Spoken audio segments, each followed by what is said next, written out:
Miarabantsika rehetra indray, tonga soa eto amin'ny Lamp, Salt and Light. Androany misy teny fampaherezana mba tiako zaraina aminao, mba tiako omena anao. Voalohany aloha teny hoe tsika manana fiainantsika eo manana fahadisoana maro nataontsika. Dia ao anatin'izany fahadisoana izany misy amin'ireo no fantatsika tamin'ilay fotoana nanaovantsika azy dia fantatsika tsara hoe tsy mety ilay zavatra ataontsika. Fa nataontsika ihany ilay izy satria tsy haiko teo amin'ilay fotoana nanaovantsika azy ilay izy ohatran'ny hoe nahafinaritra, ohatran'ny hoe misy zavatra nampientanentana be antsika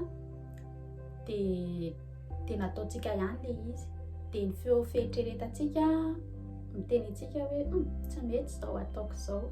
Fa vonoantsika ilay eritreretintsika satria tena tiantsika ho atao ilay zavatra dia natao ilay izy. Indraindray koa tsy tonga saintsika eo am-panaovana an'ilay fahadisoana hoe tsy mety izany ataoko izany, fa tena mieritreritritsika hoe normal be ilay zavatra ataontsika dia mandeha ho azy. Mandeha nefa ny fotoana dia aniriana any ny lehibe ny matotra dia ny mahafantatra zavatra bebe kokoa, ny mitombo ny fahendrena. Dia rehefa manao jery todika ny lasa amin'izay dia tonga saina hoe tena fahadisoana ilay nataoko iny kay. Na ho anao izay tsy nahafantatra tamin'izany fotoana hoe fahadisoana ilay izy na fahotana ilay izy. Misy koa satria ianao teo am-panaovana azy teo efa nahafantatra hoe tsy mety ilay zavatra ataonao fa mbola nataonao ihany ilay izy. Dia rehefa aniriana any amin'izay ianao mahatsiaro an'ilay izy dia ianao hoe inona koa raha mba nahatonga nanao an'iny, tena manala-baraka, mahamenatra. Tena ohatran'ny hoe te hisitrika ianao indraindray mahatsiaro an'ilay izy. Rehefa ianao ilay aty aoriana tianao efa ilay ohatran'ny hoe mihendry, mimatotra, manana expérience izany amin'ny fiainana. Dia raha ohatra hoe izay ihany ilay izy, hoe entre anao sy Andriamanitra ihany mahita anao ao amin'ny efitranonao manginginao ohatra, dia tsy manino. Mety manongo tena kely ianao any anatinao any fa bon, nareusisy irery. Fa ny zavatra tena ataoko hoe tsy hoe loza moa izany, fa ohatran'ny hoe zavatra tena manahirana amin'ilay izy satria ianao tsy miaina irery fa miaina miaraka amin'ny fiarahamonina ianao. Dia fiarahamonina izany nahita na nahafantatra hoe ity olona ity angeka nanao an'izao ity olona ity angeka nanao an'izao ian'iny anika ohatran'izao ny fiainany, ian'iny anika ohatran'izao. Dia fiarahamonina tena masika be mihitsy aminao. Ilay fiarahamonina tiako tenenina ny ray aman-dreninao miteraka anao, ny ray tampo aminao, ny mpiara-mianatra aminao, ohatra raha mbola mianatra ianao, ny mpiara-miasa aminao raha efa miasa ianao, ny fianakaviana rehetra izany dia mijery anao. Ameko ohatra tena hoe azo tsapain-tanana. Ohatra ianao taloha misotro toaka be ohatra, na ohatra hoe mivoaka mahadomela hafa ianao ohatra izany tamin'ny fahatanoranao. Dia taty aoriana taty ianao lasa mitondra aretina nohon'ilay fahazaran-dratsy nanananao izany. Dia ny olona tonga dia maingana be mihitsy mandatsa anao hoe io ary ilay izy. Nenina tsy aloha ananatra fa andatsa, nenina tsy aloha ananatra fa ao aoriana andatsa. Izay ilay teny. Tsy diso ilay izy fa izany hoe tena masika ny fiarahamonina raha hitsara, masika ny fiarahamonina raha nameloka, tia manondronondro molotra, manondro tanana anao hoe ianao io ilay mpanao an'izao. Meko ohatra iray hafa, mety hoe tamin'ny fahatanoranao, ohatra ianao vehivavy izany, dia nisy fotoana ianao bevoka, menatra eo anivon'ny fiarahamonina ianao dia menatra eo anivon'ny fianakaviana dia nanala zaza ianao. Misy koa izaho mahafantatra olona ohatr'izany, mpivady zareo fa ilay lehilahy, ilay vadiny izany tsy te hiteraka, tsy te hananjanaka. dia nefa nandeha ny fotoana dia bevoka zany ramatoa. Dia rehefa nafantatra izy hoe bevoka dia natahotra an'ilay vadiny izy, natahotra izy hoe sao dia izay ny andaozan'ny vadiny azy dia aleony nanala zaza. Taty aoriana aty nefa ohatran'ny ova hevitra ihany le lehilahy dia hoe andao hiteraka dia nefa tsy niteraka intsony ilay vehivavy. Dia ailak'ery ny fiarahamonina hanondro hoe io ary zaika nanaonao foana dia zao fay zao vokatry ny zavatra nataony.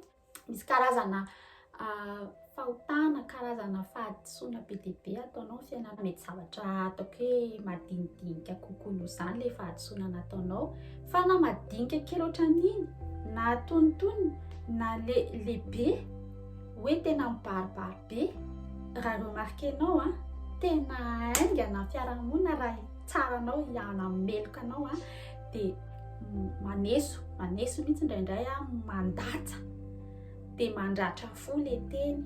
Izy ianao hoe ny olona zany dia mahagaga mihitsy, fa raha ity ny zava-bitako tamin'ny fiainako hoe tsara dia teto ny zava-bitako hoe ratsy. Tsy resahan'ny olona mihitsy le tsara rehetra nataonao teto, fa le ratsy nataonao teto iny, le fahadisoana nataonao teto iny, iny ny tena voiziny, iny ny anatontotony anao. Mialatsiny amin'ny teny frantsay hoe à chaque occasion izy manindrinindry anao amin'iny foana. Betsaka moa zany ny teny, fa ny tiako tenenina zany dia izao hoe manameloka antsika le izy mandratra ny fontsika le izy mampalahelo antsika le izy manavitohana antsika le izy sady mahakivy. Izay le tena tiako atongavana. Teny fampaherezana tiako omenanao dia izao: fataro fa ohatr'izany mihitsy ny toetran'Andriamanitra. Nen'Andriamanitra je pardonne et j'oublie. Nen'Andriamanitra je pardonne égale j'oublie.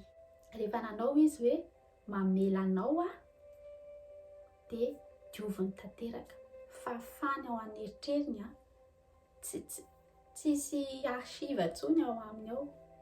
Ity ny archive nataony Anina, tsisy an'izany intsony, fa rehefa hoe voafafa dia voafafa. Rehefa mamela anao izy dia tena mamela anao hatramin'ny farany, fa tsisy hoe rehefa tonga amin'ny fotoana tsy haiko misy occasion mitranga dia amerina anao izy hoe io ara le nitenenako anao indray mandeha iny. Tsy hanao an'izany. Ray aman-dreninao io mahavita manao an'izany ianao, fa Andriamanitra tsy manao an'izany ianao. Izay ny teny fampaherezana tiako omenanao hoe ianao mety nanana fahadisoana. Tsy hoe mety tsika olombelona ireo manana ny fahadisoantsika daholo, manana ny fahalementsika, manana ny kilemantsika, ary nanao fahadisoana be dia be tsika. Be dia be fahotana efa vitanao, na tsapanao zany na tsy tsapanao zany hoe fahotana le izy efa be dia be fahotana nataonao. Ny vaovao ataoko hoe vaovao ratsy, mauvaise nouvelle, dia hoe ianao tsy ho laozan'ny olona andatsandatsanao zany eto tany eto.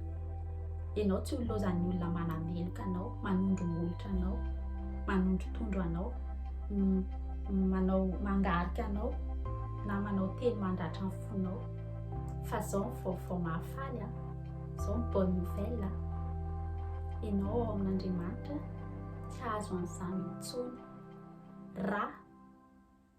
raha miaiky ny fahotanao ianao, raha miaiky an'le hadisoanao ianao, raha miaiky ianao hoe tena tsy nety tokoa iny nataoko iny, manenina ianao dia tsy te hiverina amin'iny intsony ianao, te hiova fiainana tanteraka ianao, tianao fafana. Raha sitraponao dia fafanao tamin'ny gony na efa sœur.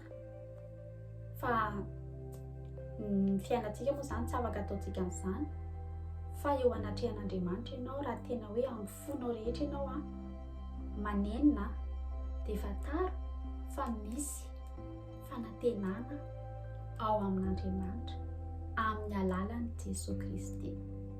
Raha mino ianao fa araka le teny hoe efa nomena ny fahefana rehetra any an-danitra sy ety an-tany. Izay ny tenin' Jesosy. Izy ny tsarantsika amin'ny fitsarana farany. Fa na mpitsara ary izy ary mpitsara marina izy, tsy hanameloka anao izy, tsy hanameloka anao intsony izy raha ohatra ianao ka mandray an'ilay fanapahan-kevitra hoe tsy te hanao an'ireny fahotany ireny intsony tsy te hanao an'ireny fahazaran-dratsiko ireny intsony fa te hiova fiainana vaovao dia raiso Jesosy Kristy. Raiso tianao tenenina, inoy ilay asa-pamonjena nataony teo amin'ny hazo fijaliana. Nandatsaka ny rano izy, ao anatin'ny rà no misy ny aina, izany hoe ilay rà latsaka iny dia ohatrany hoe afoinao zany ny ainao. Dia ino sy Andriamanitra no manafaka ilay fahotana, ilay fahatezeran'Andriamanitra no ilay hadisoana nataonao iny zany dia voafafa rehefa misy rà nalatsaka. Minoy fotsiny ihany, inoy fotsiny. Raha mino ianao fa amin'ny alalan'i Jesosy, amin'ny alalan'ilay zavatra nataon'i Jesosy iny, ilay rà nalatsana iny, dia tsy manameloka anao intsony Andriamanitra. Raha mino izay ianao dia mivovonjy ianao. Izay ilay vaovao mahafaly. Ka na ohatra hoe ny olona rehetra eto tany eto mbola manohy mandatsa anao amin'ilay fahadisoana nataonao taloha ihany, aza inoana intsony. Fa fantaro fa ny Andriamanitra ao tsy manameloka anao intsony. Izay ilay tenen'ny Jaona ao amin'ny epistily. Raha miaiky ny fahotantsika isika, matoky sy marina Andriamanitra ka hanafaka antsika amin'ny tsy fahamarinantsika rehetra.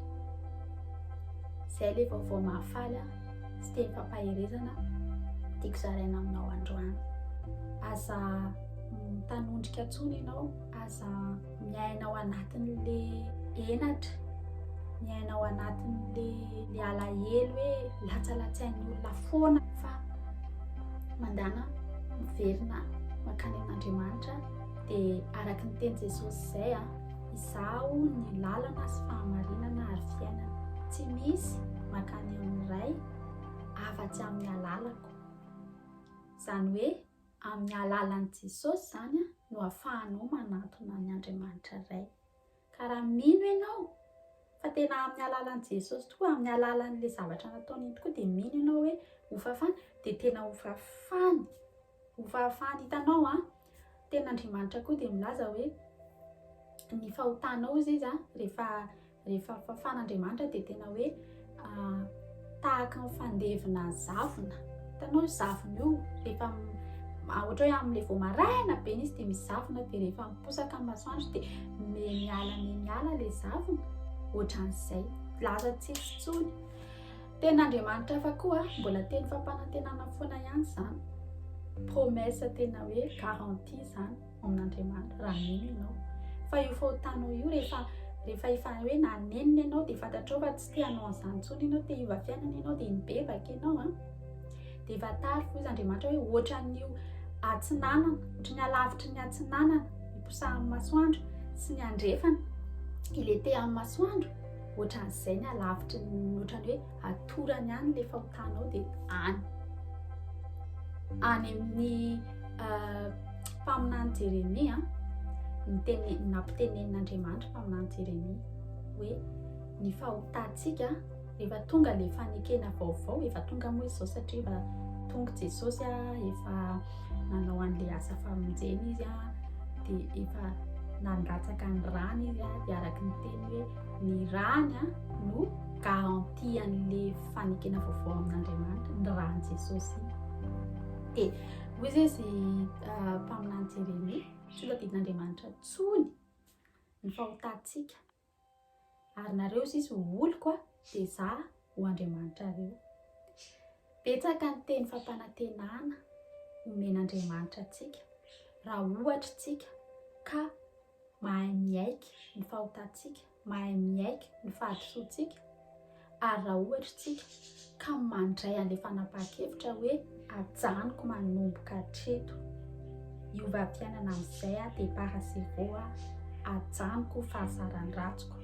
tsy todiako tsony.